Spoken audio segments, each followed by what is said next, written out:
Muy buenas noches, gracias por sumar séptimo día. Hay que hacer una suerte de balance del año, de lo más fuerte, lo más sobresaliente de este 2025 que se nos está yendo. ¿Qué debe tener ese balance? Bueno, no solamente contar lo que pasó, sino tratar de llevarlo a un lugar más o menos distinto, que no sea lo que ya todos sabemos. A veces la distancia está buena porque nos hace ver de otra manera lo que en su momento leímos de una forma cualquiera. Y ahora, con el tiempo pasado, leemos, analizamos esos fenómenos desde otro lugar, si se quiere. Voy a empezar por decir algo muy simple. Yo creo que lo más fuerte que ha pasado a nivel político en la provincia en 2025 es la minería.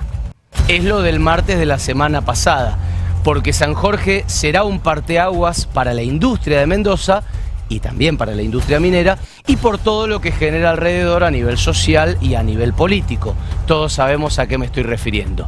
Ahora, esa es la agenda real de la política dura, palpable. Después está esa otra política que es la de los candidatos, la rosca, las internas, que el partido, que las fichas. Lo que vos estás leyendo acá nos dará las luchas políticas del 26. Bueno, si yo tengo que pensar en eso e irme, por ejemplo, a nombres propios, yo sintonizo 2025 y el primer nombre propio que se me viene es el de Luis Petri. Sin duda fue el año de Petri, que venía de hacerle una interna más que buena a Alfredo Cornejo, de ser candidato a vicepresidente de Patricia Bullrich, y a eso le agregó lo que hoy está cerrando o transformando, que fueron 2 años como ministro de Javier Milei, pero además de ministro de Javier Milei, hombre de confianza, al parecer, de banque, de cariño por parte de Milei y de su hermana, dato no menor, con todo lo que eso significa para su carrera. A todo eso sumale que viene de encabezar una campaña y de ganarla. Y de hecho hace un ratito estuvo presidiendo la sesión en lo que es este nuevo Congreso, en el debut de la Cámara de Diputados. Hoy arrancó formalmente el nuevo Congreso, si no estás enterado. Ahora, ¿fue el año de Petri? No tengo dudas. Pero también fue un 2025 extraño para él. Porque la campaña desnudó lo que es el fenómeno político que más hemos visto en estos 12 meses, que es su grieta con el gobierno local, su grieta con Cornejo y el cornejismo. De hecho, hasta se lo vio menos en campaña a Petri que a algunos miembros funcionarios de hasta segunda línea del oficialismo local. Y hasta decían en el petrismo, che, nos retasearon hasta la presencia en los carteles. Entonces, fue el año de Petri, sí, pero también el periodo extraño en el que es probablemente el candidato natural a suceder en el 27, pero no será, salvo algo rarísimo, el candidato de Cornejo al 27. Y todo eso, bueno, le deja un sabor que no termina de ser dulce a su 2025. Del otro lado, lo que vemos es un peronismo, para hacer también su balance, que no sacó del todo bien las cuentas. Salió del pozo el peronismo mendocino, pero salió hasta la orilla y nada más. Hizo cálculos que marcaban que 10 años de desgaste de Cambia Mendoza, 10 años de desgaste de Cornejo, bueno, lo iban a tener un poco más escorado en este 2025. Pasó lo contrario. Tal vez no se esperaban, por lo menos 2 años atrás no se esperaban, que Cambia Mendoza se transformara en un renovado, en un 2.0, gracias a vincularse con Milei. Eso le dio más banque, más aire, más respaldo y más votos. El peronismo probablemente esperaba que la caída de las pymes en Mendoza, que es real, el dramático momento de muchos industriales en Mendoza, que es real, la influencia negativa de la macro a nivel mendocino, que es real, que todo eso se transformara en votos para ellos. No pasó.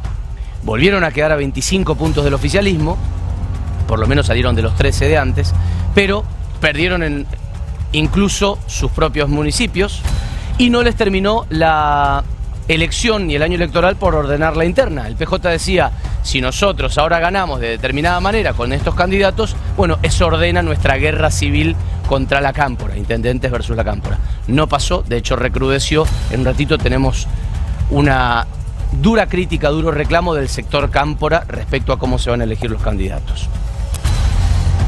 Hay que decir que para el gobierno fue un buen año, para el gobierno local. Sin grandes cimbronazos, a pesar de una macro recesiva, por lo menos en algunas porciones del 2025.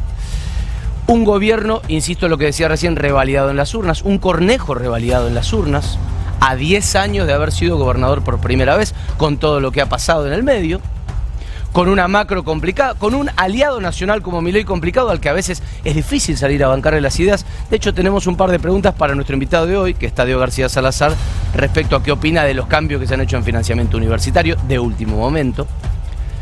A propósito, no tuvo burdos cambios de sus legisladores en el Congreso de la Nación, a pesar de haberse aliado, no burdos al menos, sí cambios, pero no burdos. Ha cintureado bien, ha mantenido la presencia fuerte y el protagonismo en los bloques, aún en un radicalismo a nivel nacional que se va haciendo cada vez más chico. Milei lo convalidó a Cornejo, lo puso como el interlocutor en el Pacto de Mayo, es el que puso nombres en el Consejo de Mayo, Alfredo Cornejo. En el medio algunas cosas no salieron como él quería, cosas en las que Milei no le dio bola. Por ejemplo, el reparto de fondos a las provincias sigue siendo tan asimétrico o injusto como antes, y esa era una bandera de Cornejo cuando arrancó esto. Pero buen año al fin. Creo que como pocos, el año que se va ha convalidado a las referentes mujeres de la gestión. Pondría el ejemplo de Jimena Latorre, empujando el proceso minero y bancándose las embestidas, las que sabemos y las que no, del proceso minero, promocionando a la provincia hacia los posibles inversores internacionales de esa industria, llevando adelante toda la discusión técnica y política de esto. Sumaría a Mercedes Ruz al frente de una de las carteras más complejas que se pueden tener.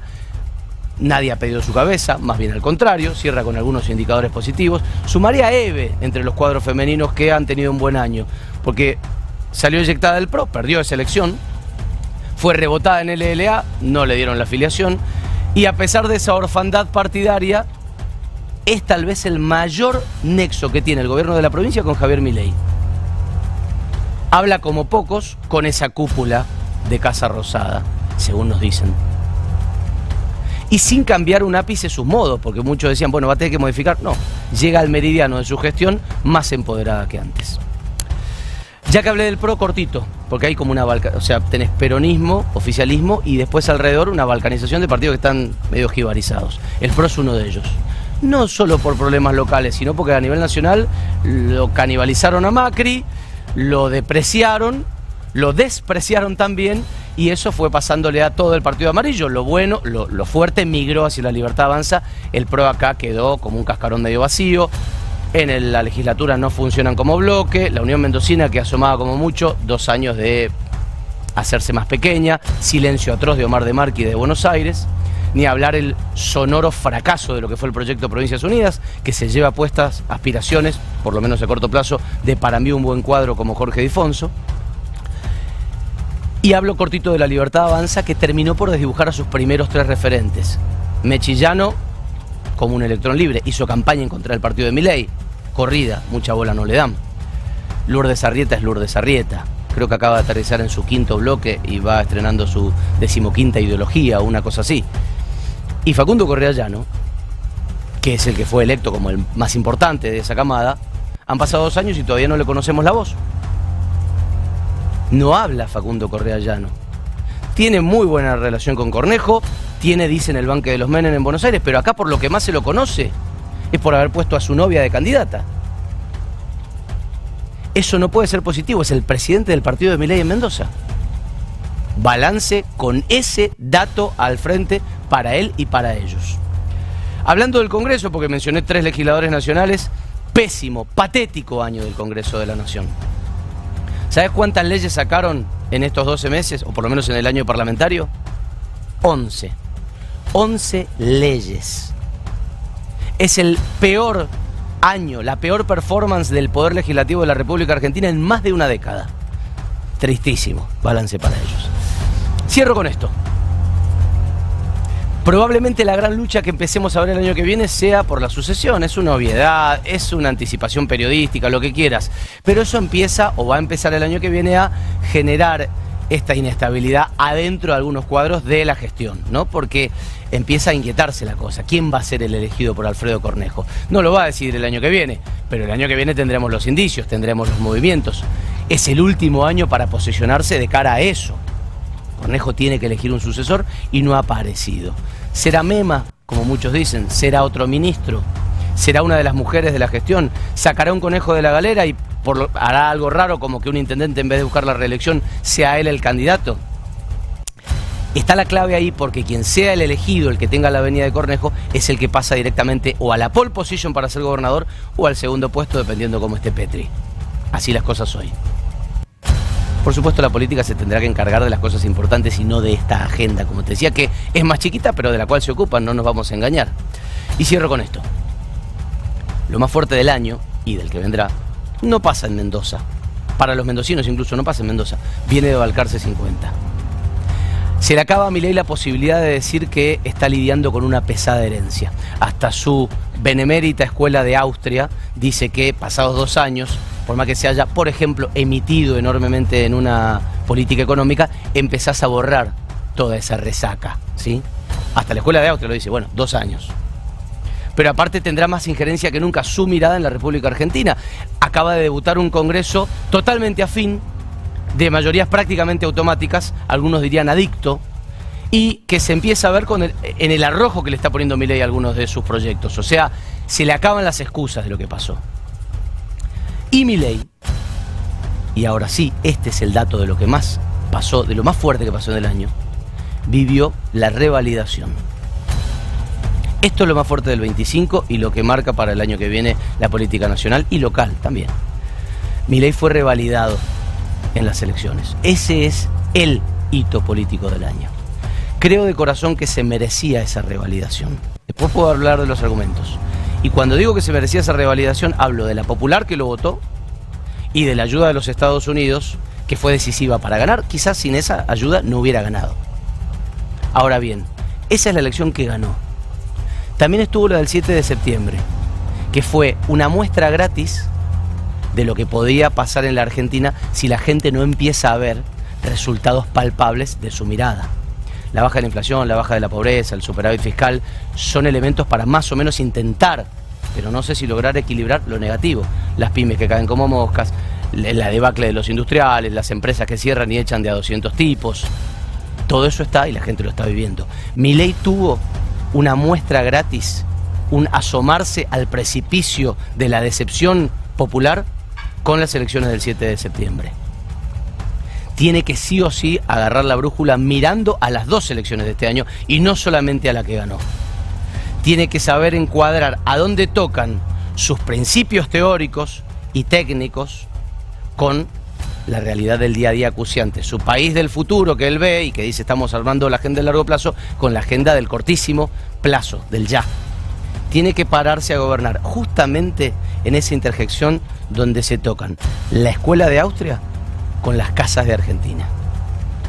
Bienvenidos al último 7D de esta temporada.